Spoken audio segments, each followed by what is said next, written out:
நவ கிரகங்களிலேயே சுப கிரகமாகவும் அனைத்து ராசிகளுக்கும் ஓரளவு அனுகிரகமாகவும் திகழக்கூடிய இந்த குரு பகவான் மன்னவன் என்று சொல்லப்படுகிற, பொன்னவன் என்று சொல்லப்படுகிற, புத்தர காரகன் என்று சொல்லப்படுகிற, தனகாரகன் என்று சொல்லப்படுகிற, தங்கத்துக்கு அதிபதி என்று சொல்லப்படுகிற இந்த குரு பகவான் ஒருவருடைய ஜாதகத்தில் மீனம் ராசியில் அல்லது தனுசு ராசியில் இருந்தால் நல்லது. இந்த 2 ராசிகளுக்கு மேலே ஒருவருடைய ஜாதகத்தில் குரு பகவான் கடக ராசியில் இருந்தார் அப்படின்னா அது மிகப்பெரிய உச்சத்தை கொடுக்கும்.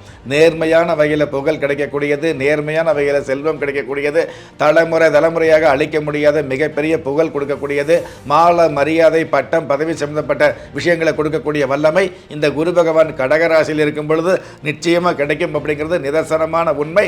அப்படி கடகராசியில் குரு பகவான் இருந்து கூட இந்த பலன் தடைப்பட்டது அப்படின்னா உங்களுடைய ஜாதக ரீதியாக ஒரு சில வழிபாடுகளை வச்சுக்கிறது மிக மிக சிறப்பு.